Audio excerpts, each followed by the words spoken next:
everyone, thank you so much for joining me at the Open Locket. Today I wanted to discuss a little bit about my journey through birth and adoption and pregnancy. I wanted to just go over a little bit about what happened, and just so that you're aware of what's going on. And if you subscribe to this channel, you'll start to get to understand a little bit more about what happened, what went on, and know a little bit more about me. And this is just the beginning, and this is just the start for you to understand. I got pregnant, and I know it was July 2012 was when Aliana was conceived. And believe it or not, I actually went through my first trimester not even knowing I was pregnant. Yeah, I did not have the usual symptoms of morning sickness. The only things that I knew I had, if anything, that were basically the signs of pregnancy was that I was just, every day I was tired and actually would take a nap.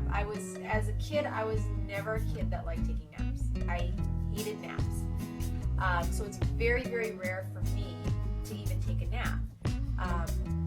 Maybe once or twice throughout the year I'll take a nap, if, on a really long, exhausted day, or a long period of time where I've been very stressed or anything like that. But it was like becoming a daily thing. But I never knew that that was one of the symptoms of being pregnant. I had actually just recently started a new job, so I thought maybe that was the reason I was just a little tired, was my new job. It's funny how it always seems to line up right at that time. You have a good excuse as to why you're having these symptoms. When food was being cooked, I never felt needing to throw up or felt really sick. When I smelled the food, it just didn't smell appetizing. I was just like, it just doesn't smell like it'd be something appetizing. And, there are times you're in the mood for spaghetti, and another day you're in the mood for tacos. If you're in the mood for tacos, spaghetti probably isn't really going to be that appetizing to you right now. I did have some cravings. They weren't really strange cravings, but I think for me they kind of were, because I'm not someone who generally eats fast food very often. But I wanted fast food hamburgers. It couldn't be like I cooked a hamburger or someone had a barbecue at their house. It had to be a fast food hamburger.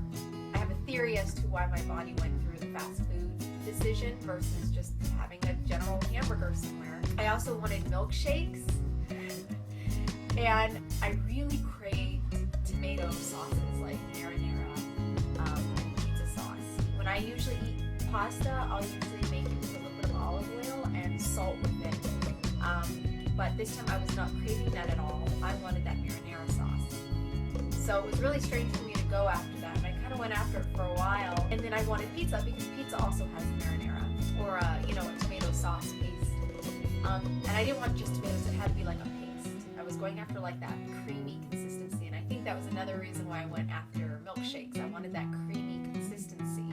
I do believe that there was another reason why I went after fast food hamburgers, was because I was pretty thin. I was actually doing a lot of like body wrapping and actually getting the body I wanted. And I think my body, of course, it was like, well, we need to put on some more fat. So it went after something that was definitely going to put fat on me if I ate it. And fast food is pretty much where that sits with me. That's another reason why I exclude it from my diet. For the most part, is because it usually puts weight on me, and I think that's why my body went directly to fast food hamburgers. It was knowing that's going to put the fat on that we need to carry this child. But one of the last of the things that I went through was, when I did eat, you eat right, you get your stomach's all full, and then after a few hours or so, it drains out and everything, and then you get hungry again, right? Well, I was getting the symptoms of getting hungry again over, quite a few hours of time. But it did not feel like my stomach, becoming empty. It was like there was still food just sitting there. I didn't like that feeling, because I didn't want to eat something if my stomach was still full. So those were really the only symptoms I had during my first 3 months of pregnancy, which is why I didn't know I was pregnant. Also, I'm not regular. I could go on for like 2.5 months or so before I actually get my period. During that time when I was expecting to get my period, I knew it wasn't happening. That was my clue to me that you're pregnant. I ran down to the drugstore, got a test. It was positive. I only took 2 tests, and I I was actually very happy when I found out I was pregnant. I was just happy. That means, oh good, it explains everything. It was a little scary too because I didn't really know what to tell my parents even. I just knew that this little baby was here for a reason. I wasn't too worried. And I knew where I could go for support. So I think that's what helped me settle into knowing I'm okay. This will be okay whether people don't like me or have a problem with me or are mad at me or whatever it is. I knew that there was a place I could go to for help and support. And that's another reason why I made this channel was I wanted to give that information out. Because I know a lot of girls or women too do not know that there are other places for them for help.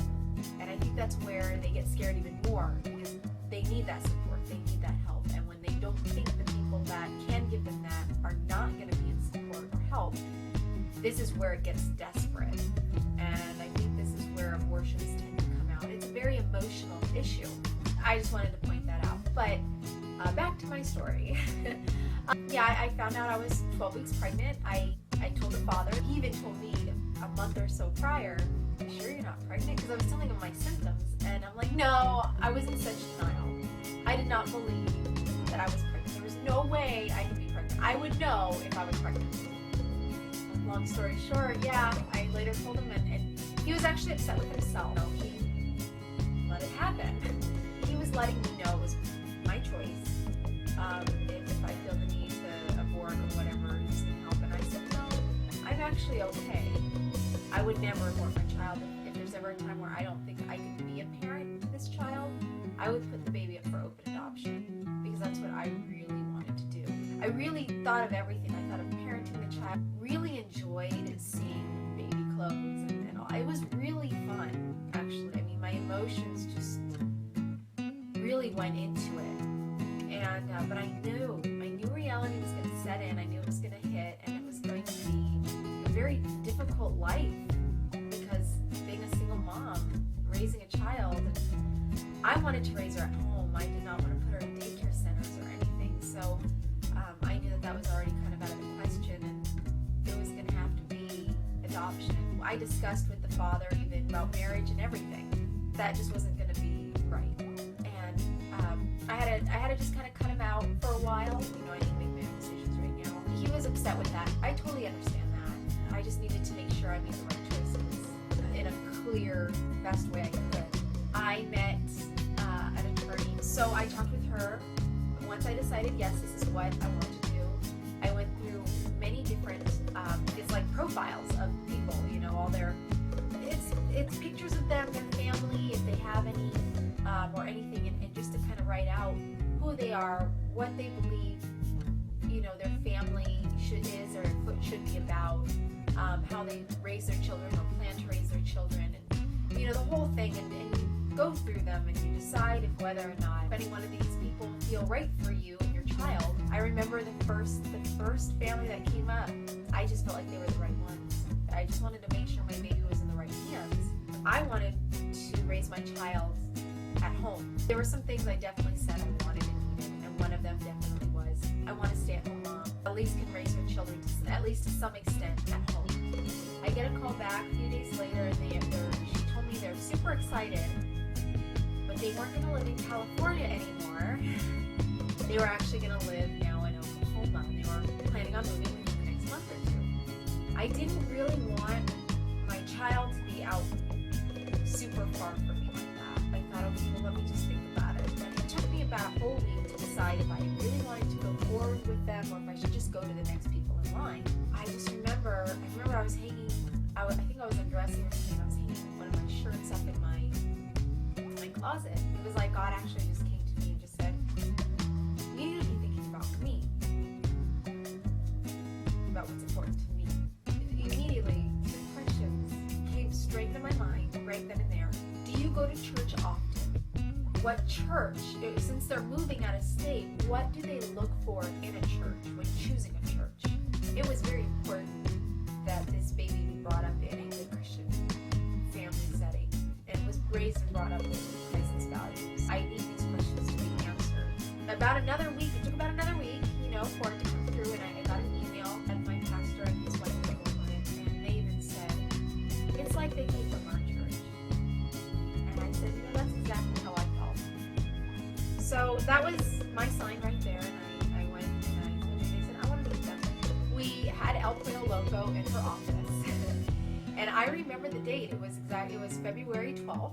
We talked and we went over a few things, and just to see if we got along. And I really wanted to make friends with the parents who was going to be parenting my child, because I did have a few questions, and she didn't want me to ask them yet. She just wanted to see if we got along. She scheduled another schedule so that I could ask questions, and I did. I felt that they were really just the right parents. I felt like I don't think it could get any better. And it was February 14th, Valentine's Day, that I chose them as parents. Valentine's Day is really a big day for me even today. Even though right now I don't have anyone, I'm not married, I don't have a boyfriend, but that date is very special to me anyway. The family ended up moving out to another state right within the next month or so from the time I chose them. And their plan was to come back right around the birth date of this baby. Within 2 weeks prior to her due date, I was experiencing some labor pains. I just had some really rough nights where I wasn't getting much sleep. Later that night, giving birth to Aliana on April 20th, it was actually the most exciting moment. I did not go to the hospital. I did not want to go to the hospital when planning the birth of this baby. I wanted it like it had been for hundreds of thousands of years, where people give birth in the home, in a home setting. I did not want to be wired up with gloves and synthetic things, and people coming in and out of the room, checking on you, telling you this, telling you that. I just didn't want it. I was planning on actually going to a birthing center to go deliver her, and I wanted a water birth. Well, that didn't happen. She came so quickly that I had her at the house. Her water broke. I think I had some few hard contractions that now I understood what labor was about. My mom called a midwife and called parents. And within 2 hours of that, she was born. I had her so quickly. It was just so amazing. I had a friend, and I even had the attorney come. So it was a very eventful night. It was so amazing. And it was so exciting. I had it better than I expected. I prepped myself in a positive way to have birth. And I think that's really what helped me have a fast delivery quite quickly. You know, I'm so excited, and I'm so happy. I really do believe God just graced me so nicely with having such a wonderful birth and a wonderful something I can remember and be happy about and be happy to experience, believe it or not. I will want to share a little bit more with you on another day. If you're someone who is struggling with crisis pregnancy or anything, maybe you've had an abortion or anything, or contemplating your decisions, please subscribe to this channel.